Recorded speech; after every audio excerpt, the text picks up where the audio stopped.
बहुत धन्यवाद। साधुवाद उपस्थित भक्तजनों को जो अपना बहुत ही मूल्यवान समय दे रहे हैं, धन्यवाद के पात्र हैं, धन्यवाद के पात्र हैं।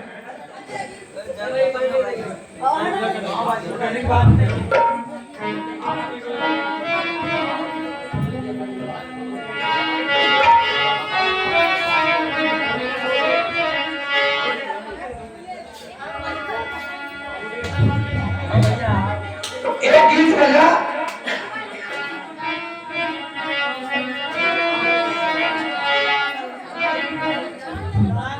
बुंदेल खंडवालों की तरफ से गीत आया। मेरा सजना संवरना है किसका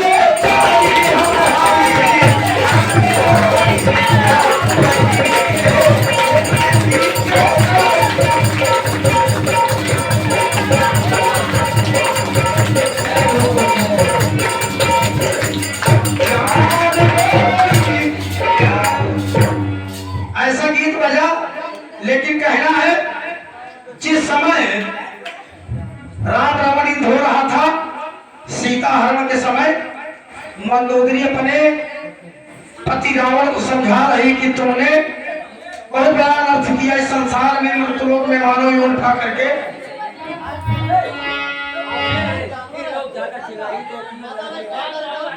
सभी लोगों से अनुरोध करूंगा कि थोड़ा शांति के सहयोग बना के रखें।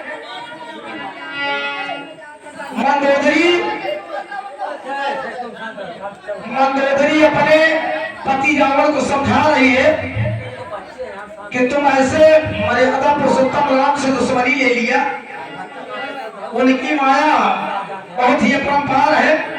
तो मंदोदरी रावण को कहती है, अरे दुश्मनी कर ली तुमने है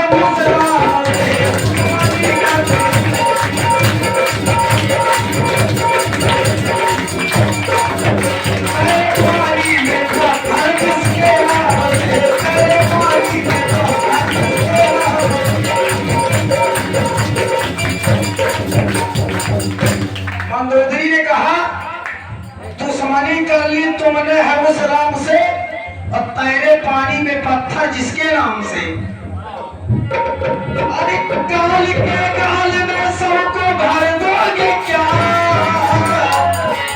और जान की आफत लाकर हमारी जान लोगे क्या, जान की आफत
उपस्थित है।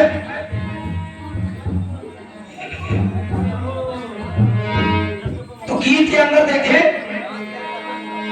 आई सुखों का सिवा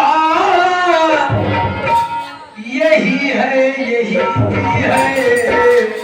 और नगर का सिवा यही है।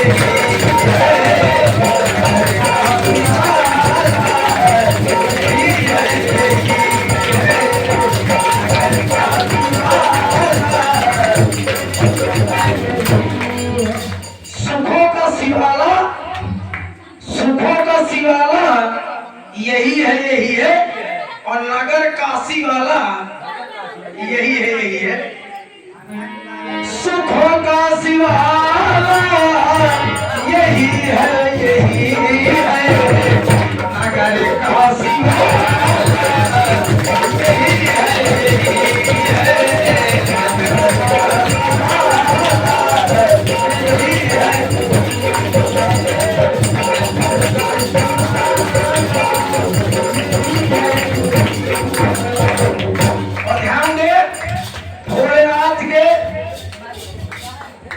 साथ आंगन में कौन कौन विराजमान है? अरे गंग कली करती हर हर, गंग कली करती हर हर, और कली हर हर को सर मिला, और कली हर हर के सर मिला, और कली हर हर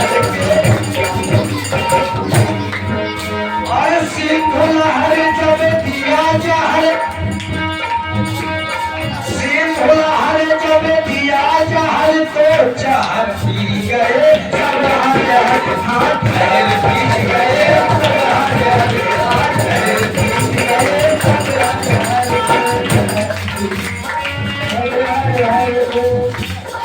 सिंह लहर जब दिया जहर तो जहर पी गए सब हर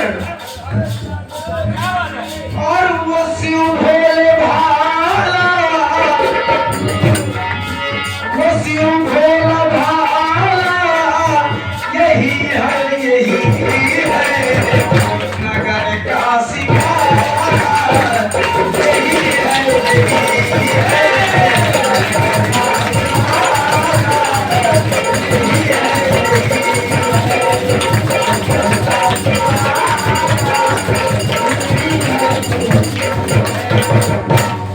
भोलेनाथ के पूजन में और इसी के साथ हो जाता है हेलो, और इसी के साथ परम सम्मानी आदर के पात्र श्रीमान रणवीर सिंह राठौर आपके कर्तव्य के द्वारा भोलेनाथ के चरणों में अपना 51 रुपए। भोलेनाथ आपका कल्याण करे, बहुत बहुत धन्यवाद है, साधुवाद है। भोलेनाथ के पूजन में देखें कौन कौन सी वस्तुएं उपयोग की जाती है। हाय बेल पात के 3 पात, हाय बेल पात के 3 पात,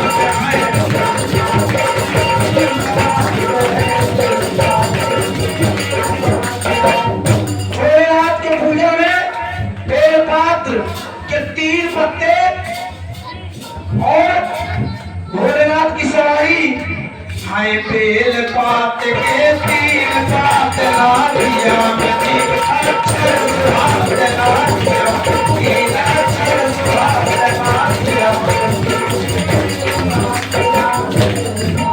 भोलेनाथ के ऊपर चढ़ने वाला बेल पत्र 3 पात का और नांदिया में 3 अक्षर, नांदिया 3 अक्षर, त्रिशूल में 3 ही ठोके आए अक्षर भी,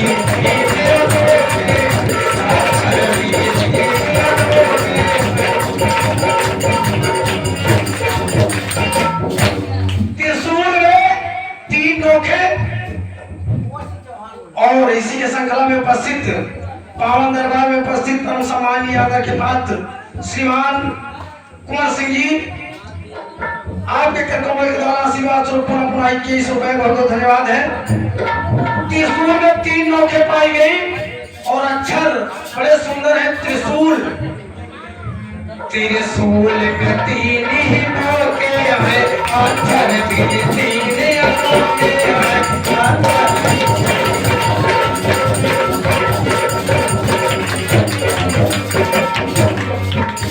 और त्रिशूल में 3 नोखे, अक्षर भी नोखे और और माता जी का क्या नाम? तीन अक्षर नाम भवानी का, तीन अक्षर नाम भवानी, तीन अक्षर नाम भवानी का, तीन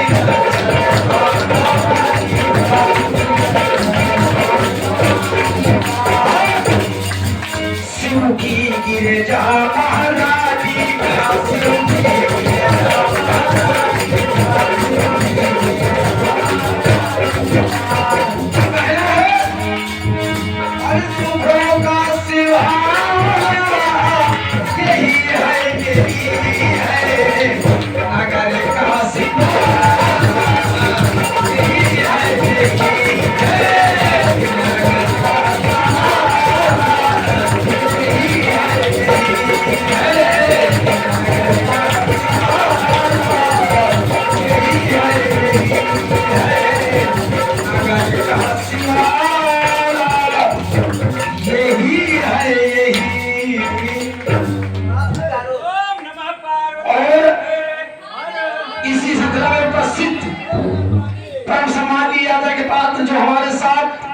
मंच पे शायरी कर रहे हैं श्रीमान श्री प्रताप सिंह जी राठौर गाड़वा जी, टेरी महाटेरी निवासी आपके कमलों के द्वारा अपना आइए 101 पुष्पदाएं भोलेनाथ के चरणों में। भोलेनाथ आपका भी कल्याण करे और भंडार भाई बहुत बहुत धन्यवाद है। और सुखों का सिवार यही है, सुखों का सिवार यही है।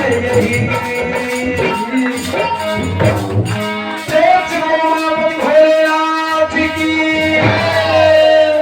क्या बात है।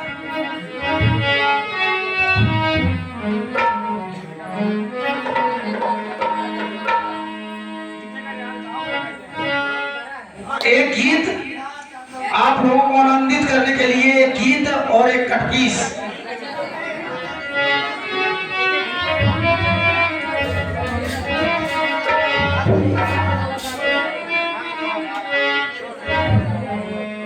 एक समय के बाद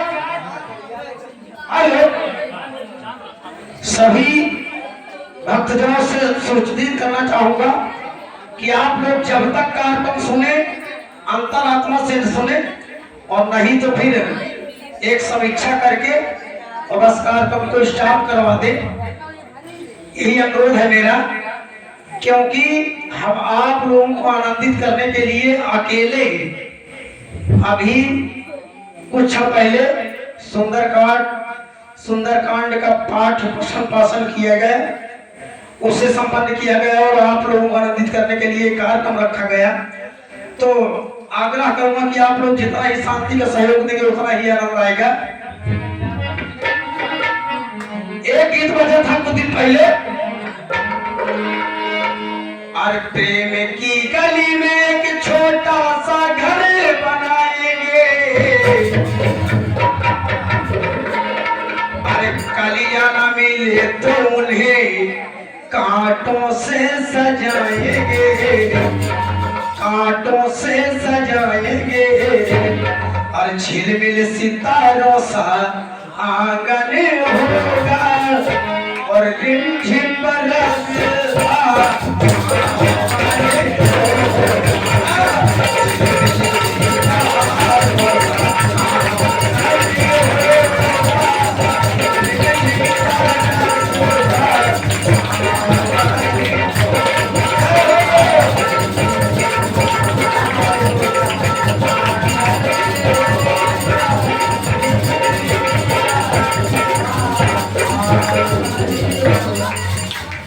ऐसा गीत बजा।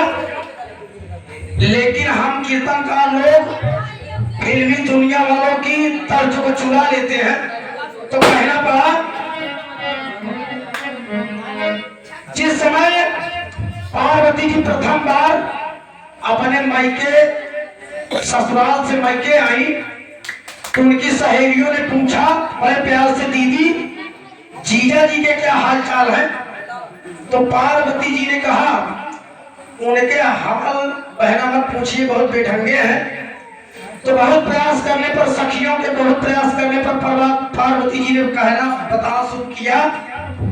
कहा सुनो, और सुनो सखी वो पिया हमारे मन को दुखाए बैठे हैं, और मन की बातें करना चाहो तो भांग खाए बैठे हैं, भांग खाए बैठे हैं, और भांग नशा कुछ कम हुआ तो चिलिम लगाए बैठे हैं, और चिलिम से फुर्सत अगर मिली तो समाधि लगाए बैठे हैं।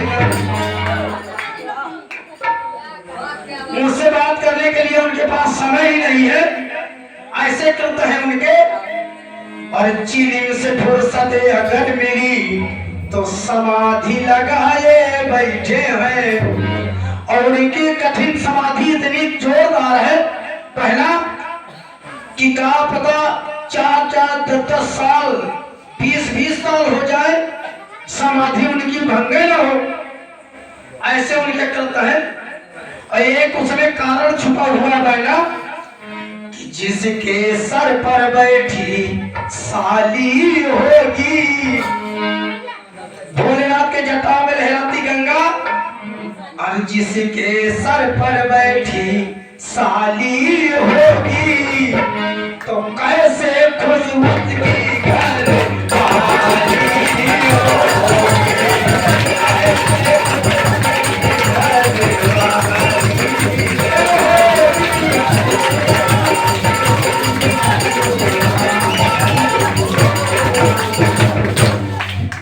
आप सभी लोग इस नृत्यलोक के बारे में पाकर जानते होंगे। सवतिया ढहा इतनी जोर आक्रमण करता है कि मरना जीना मुश्किल हो जाता है। और दूसरी बात, इस वर्तमान कलयुग में अगर मनुष्य कमाऊ नहीं है, परिश्रमी नहीं है, तो उसकी हालत कैसी होती है।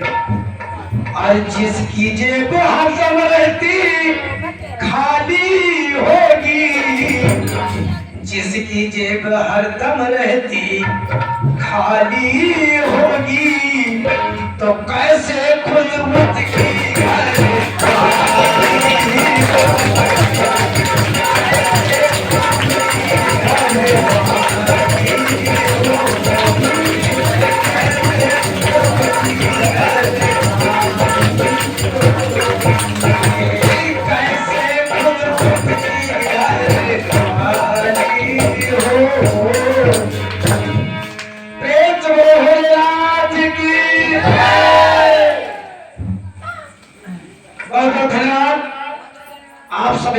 महापुरुषों की उपस्थिति, और बहुत बहुत धन्यवाद उपस्थित माताओं एवं बहनों को। बहुत ही मूल्यवान समय देकर इस कार्यक्रम को भव्य बना रही है। भोलेनाथ के पावन दरबार में जोरदार का काम भी चल रहा है इस समय, खेती का, तब भी समय दे रही है।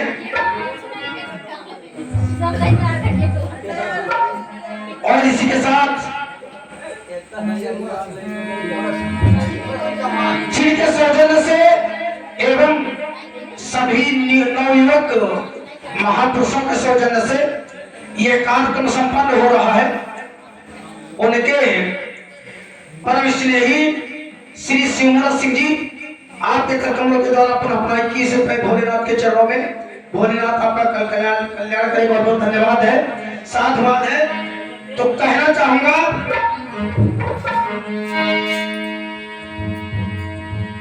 एक गीत बजा।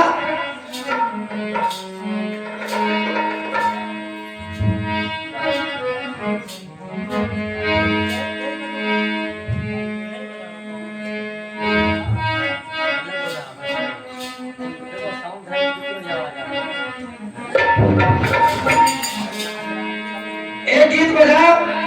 क्या मिलना ऐसे लोगों से जिनकी फितरत छुपी रहे, और नकली चेहरा सामने आए,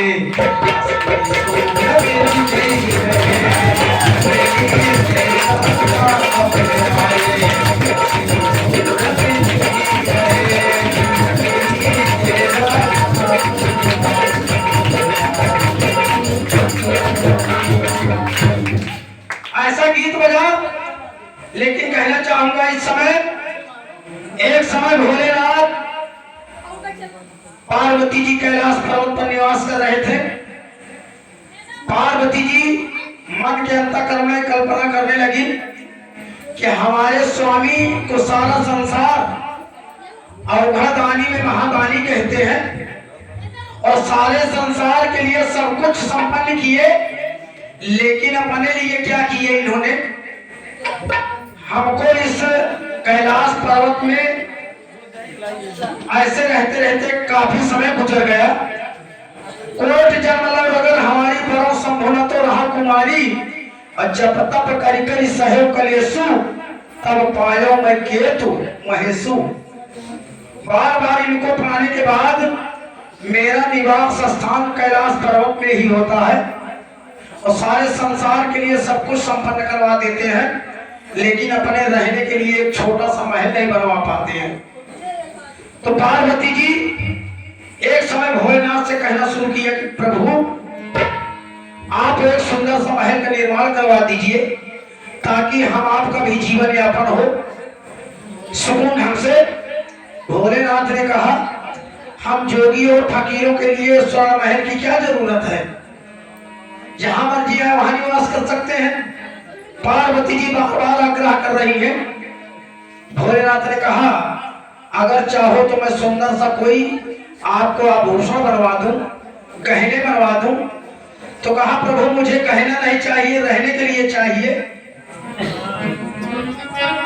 तो पार्वती जी कहती है एक महल ऐसा बनवा दो, मुझे पर्वत में नहीं रहना, और जो भी देखे यही कहे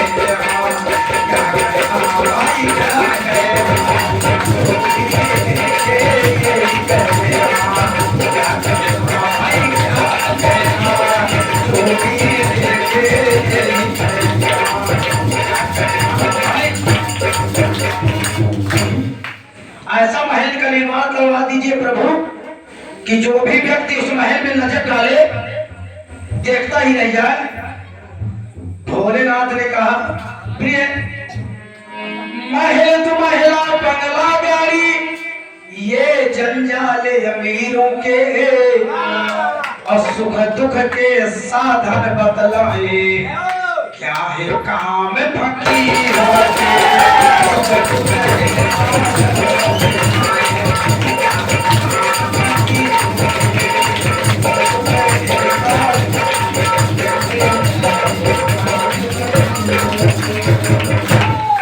हम फकीरों को महल तो महिला, बेड, सोफा क्या जरूरत है? पार्वती जी ने कहा नहीं स्वामी मेरी जिद है, और मैंने कई बार बताया कि संसार में 4 हटें बहुत खतरनाक होती है। बाल हट, संत हट, नारी हट, राज हट। बाल्यावस्था में भगवान कृष्ण कन्हैया ने जिद किया मैया मैं तो चंद्र खिलौना ले हूं।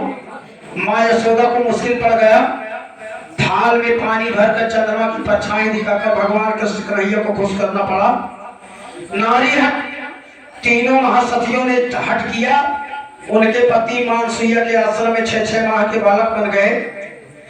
राजहट, आज परम सम्मानीय आदरणीय आदर के पात्र नरेंद्र मोदी जी जैसा फरमान करेंगे वो माननीय होगा, बगैर रजिस्ट्रेशन के वो फरमान भी नहीं करेंगे।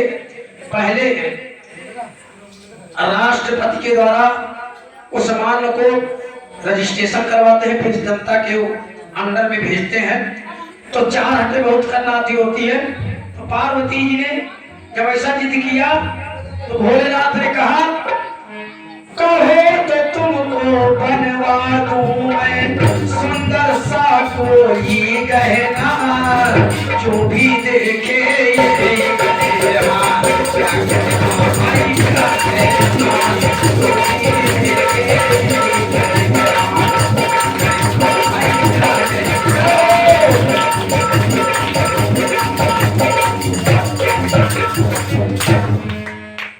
पार्वती जी कहा प्रभु मुझे गहना नहीं चाहिए, रहने के लिए मकान चाहिए, महल चाहिए।